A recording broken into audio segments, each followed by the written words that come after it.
गसाइगावआव खुंफुंजानाय नैथि बडलेण्ड मैखुन मेलाया दिनै जोबना थांबाय। बिटिआर सरकारनि बडलेण्ड मैखुन मिशननि गेजेरजों गसाइगावनि उत्तरपारायाव थानाय गान्धीनगराव खुंजानाय बडलेण्ड नैथि मैखुन मेलाया दिनै जोबनानै थांबाय। दिनैनि बे जोबथा साननि मैखुन मेलायाव गाहाय आलासि महरै बिटिआरनि मावफुं सोद्रोमा प्रमद बर' बिथाङा बाहागो लाफैयो आरो बे हाबाफारियाव बाहागो लानानै बिटिआर सरकारा मानि थाखाय मैखुननि मिशननि थाखाय हाबा मावगासिनो बेनि गेजेरजों रायजो राजाफोरा माबायदि रांखान्थियारि मुलाम्फा जागोन बेफोरनि सोमोन्दै गुवारै फोरमायदों। लोगोसे गासै 400 गावसुंथा आफाद एबा मैखुन आबादारिफोरनो जिगाब हाग्रा मेसिनजों लोगोसे मैखुन आबाद मावनायाव गोनां जानाय माखासे आगजुफोर आरोबाव राङारि अनसुंथाइनि चेकबो राननानै होनायखौ नुनो मोननाय जायो। सेकेंड बाৰৰ কাৰণে মাশৰুম মেলা আয়োজন কৰিছে।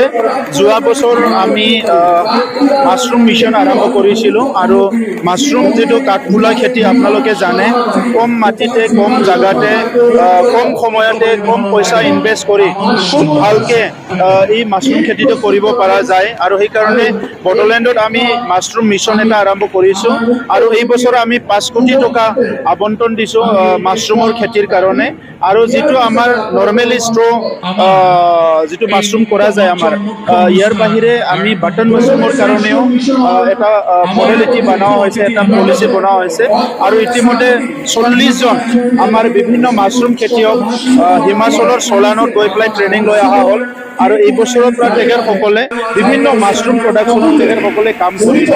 আমাৰ এডভান্টেজ এইটোৱে যে বডলেণ্ড ইউনিভাৰ্চিটিৰ বায়োটেকনলজি ডিপাৰ্টমেণ্টে ফুললি এছিয়াৰ ভিতৰতে মাশৰুম প্ৰডাকশ্যনত টপ হৈ আছে।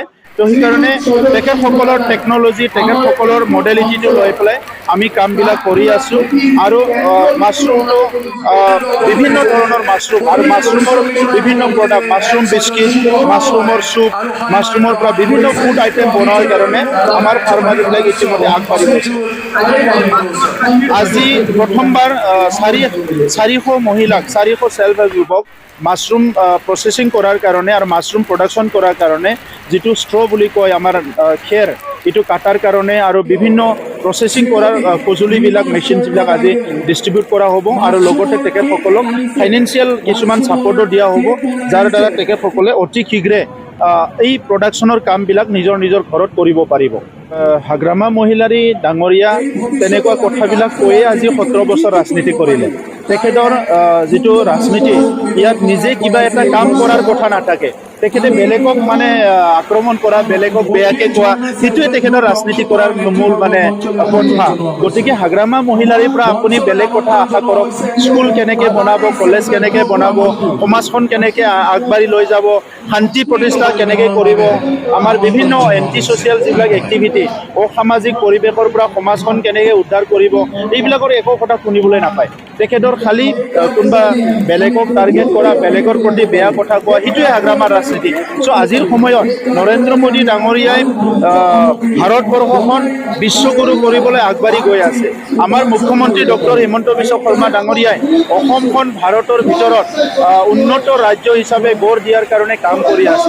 তো এনেকুৱা সময়ত আমিও বিটিআৰখন আগবাঢ়ি লৈ যোৱাৰ কাৰণে বিভিন্ন আঁচনি বিভিন্ন প্ৰগ্ৰামবিলাক আমিও কৰি আছোঁ। চ' এনেকুৱা সময়ত হাগ্ৰামা মহিলাৰী ডাঙৰীয়াৰ যেটো সস্তীয়া ৰাজনীতি ইয়াৰ কোনো জাগা নাই। গতিকে BPFৰ আজি যেটো লম্ফজম্ফ কৰি আছে কেইদিনমান পিছত দেখাবলৈ পাব যে BPFৰ দোকানটো 100% বন্ধ হৈ যাব। তেওঁলোকেতো বহুত বছৰ কংগ্ৰেছ দেখাই নাই, ইলেকশ্যন আহিলে এজন দুজন এটা দুটা মিটিং কৰিব ইফালে সিফালে কৰিব আৰু তাৰ বাহিৰেতো কংগ্ৰেছৰ একোৱেই নাই। কংগ্ৰেছৰ শাসন কালতে BTCত মেক্সিমাম অশান্তি হৈ আছিলে। যি সময়ত কংগ্ৰেছৰ অসমৰ শাসন আছিলে দিল্লীত শাসন আছিলে সেই সময়ত BTCত সদায় মানে হিংসা পৰিস্থিতিবিলাক বিনষ্ট হোৱা এই কথাবিলাক আজি আমাৰ মুখ খুলিলেতো বহুত কথা ক'ব পাৰোঁ। গতিকে কংগ্ৰেছৰ ইয়াত কোনো স্থান নাই, কংগ্ৰেছৰ কোনো স্থিতি নাই ইয়াতে। তেখেতসকলে এনেই ৰাজনীতি কৰিব লাগে কাৰণে আহি পেলাই